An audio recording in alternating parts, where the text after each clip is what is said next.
Merci beaucoup. Nous avons eu 5 questions. Il n'y en a qu'une seule qui se rapporte totalement au point de presse, notamment des impacts éventuels sur la signature du Sénégal. Et je voudrais dire à Mme Ba que je crois qu'on a essayé tout au long de ce point de presse d'expliquer que c'est en toute connaissance de cause des implications internes et internationales de cette situation que nous avons pris la décision de dire la vérité aux Sénégalais et à nos partenaires. Évidemment, en ayant pris la précaution avant tout de faire quelques démarches à l'endroit de ces partenaires que nous devons respecter parce qu'ils ont injecté énormément de fonds dans ce pays. Je pense que pas plus tard qu'hier, M. le Président de la République a reçu Madame la Directrice Générale du Fonds monétaire international à New York. Nous pensons, tout risque étant égal par ailleurs, tout risque étant égal par ailleurs, comme on dit, pour paraphraser les mathématiciens, qu'il y a lieu d'espérer que nos partenaires ne s'inquiètent pas outre mesure de la situation, pour plusieurs raisons. Nous avons un pays quand même qui a un certain nombre d'atouts. Le premier de ces atouts et le plus important à mon avis, c'est que nous avons un pays stable qui offre également beaucoup d'opportunités d'investissement. Avec tout ce qu'on a pu découvrir comme ressources, avec une démographie fondamentalement portée par les jeunes et avec un leadership renouvelé et qui a pu être renouvelé dans des conditions les plus démocratiques possibles, eu égard au contexte de l'époque. Ce qui nous donne un dividende à côté des autres dividendes, un dividende démocratique qui est extrêmement appréciable. Et je pense qu'en plus de tout ça, cet effort de transparence auquel la nouvelle équipe s'est délibérément livrée, personne ne nous a contraints. Si on n'avait pas donné les informations, je peux vous assurer que tous nos partenaires auraient pu venir. Vous auriez entendu les revues du Fonds monétaire, de ceci et de cela, et ils seraient partis avec les chiffres qu'on veut bien leur donner. Et tout ceci nous fonde à croire, en plus des réactions que nous avons pour le moment, que l'impact sur la signature du Sénégal peut ne pas être extrêmement important. Mais si cela l'était, comme je l'ai dit tout à l'heure, nous avons toujours considéré, nous, que nous n'avons pas encore entamé le plus important, notre potentiel endogène. Je l'ai toujours dit pendant 10 ans d'opposition, notre conviction, c'est que nous avons encore un potentiel énorme et inexploré, inexploité. D'où l'appel au civisme et au patriotisme de tous les Sénégalais.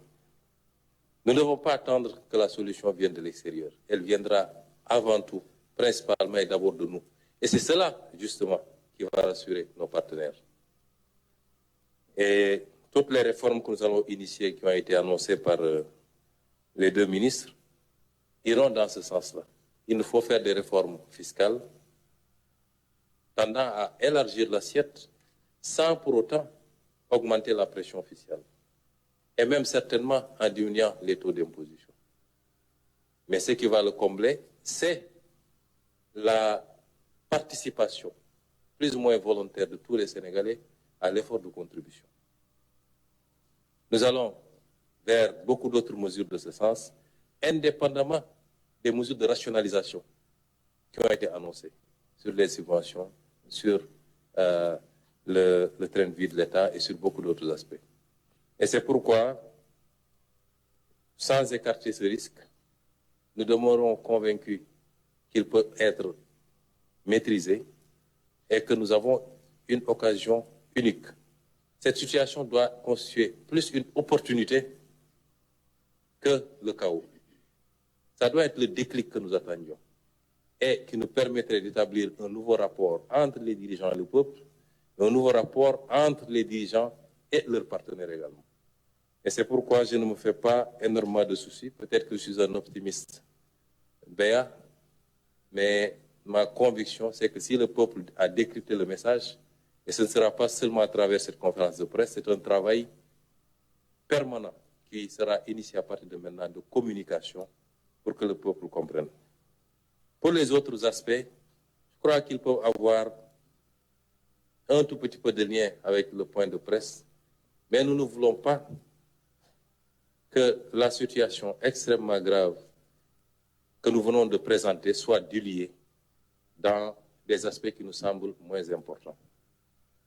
La reddition des comptes dans un pays normal doit être quelque chose d'ordinaire. Ça vaudra pour nous-mêmes quand on cessera d'exercer des fonctions.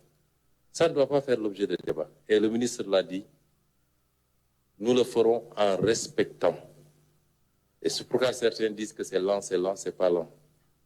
Nous avons un ministre de la Justice quand même, qui est un homme du sérail et qui joue de sa crédibilité par rapport à son environnement, qui n'acceptera pas de piétiner les règles élémentaires pour satisfaire à une quelconque vindicte.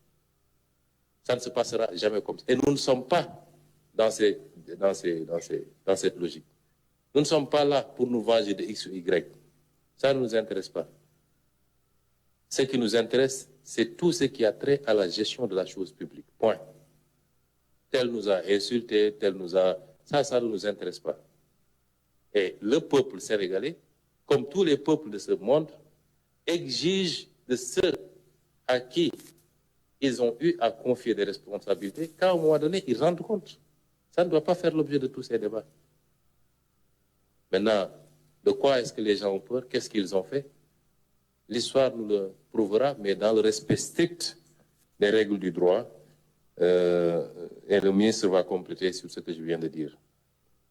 Maintenant, le débat ici, c'est pas, madame, avec tout le respect que je vous dois, nous ne voulons pas que le point de presse vire à autre chose. Le débat, c'est pas le coût de la vie au Sénégal ou les mesures sociales, etc. Encore qu'on en a pris, c'est pas ça le débat. Nous sommes dans un point de presse, nous n'aimerions que les préoccupations qui sont soulevées ici cadrent avec ce point de presse pour mieux clarifier les choses auprès des Sénégalais et de nos partenaires. Merci. Monsieur le ministre, vous avez la parole. Merci, Monsieur le Premier ministre. Je crois que, d'une façon générale, vous avez posé les grands axes de ce que doit être ma réponse. Les questions qui ont été posées et qui relèvent justement de ma responsabilité sont relatives au pôle financier qui a été installé officiellement ces derniers jours. Il y a juste lieu de rappeler que la loi sur le pôle financier, nous l'avons trouvée déjà votée et promulguée. Cette loi a été promulguée le 2 août 2023. Et c'était en remplacement de la CRI, la Cour de répression de l'enrichissement illicite. Et il a été bien précisé, ce sont là des principes, cette Cour, ce pôle financier, ce pôle judiciaire financier, on lui a tracé des attributions extrêmement importantes et concernant des infractions graves et dont cette Cour, ce tribunal, ce pôle, a l'exclusivité. Donc, pour pouvoir poursuivre certaines infractions, il fallait absolument d'abord nommer les magistrats de cette Cour, ce qui a été fait le 9 juillet dernier, et ensuite procéder à leur installation officielle, avant même qu'ils aient pu trouver un siège. Mais encore une fois, la justice, comme on a l'habitude de le dire, le temps de la justice n'est pas le temps du politique. Et encore une fois, nous sommes là pour gérer un département déterminé. La justice entre dans le cadre normal des attributions d'un État. Et ce n'est pas parce qu'il y a le pôle financier qui a été tout simplement installé officiellement et qui commence ses attributions de façon tout à fait transparente et tranquille dans le cadre d'un respect strict des règles, des droits de chacun, mais dans le souci d'efficacité qui a effectivement eu à justifier sa création. Encore une fois, comme on le dit en wolof et ce qu'on pourrait traduire en des termes approximatifs, l'enfant issu des amours, de la précipitation et de l'impatience porte fatalement le nom de regret. Et nous n'avons pas l'ambition de regretter quoi que ce soit. Tout ce qu'on peut dire, c'est qu'on va s'en tenir aux principes sans faiblesse et dans le respect des principes des droits de tout le monde et surtout dans une application rigoureuse, impartiale et indépendante de la loi. Ceux qui me connaissent savent que je ne suis pas là pour que l'on me dicte la conduite à tenir. Et jusqu'à présent, je dois reconnaître qu'on nous a laissé la pleine liberté de nos mouvements et nous veillerons à ce que cet état de fait perdure. Nous ne nous laisserons pas influencer par des pressions, les choses sont lentes ou pas, la justice fera son travail dans le respect des principes, de ses prérogatives et dans le rythme et suivant le rythme qui lui convient.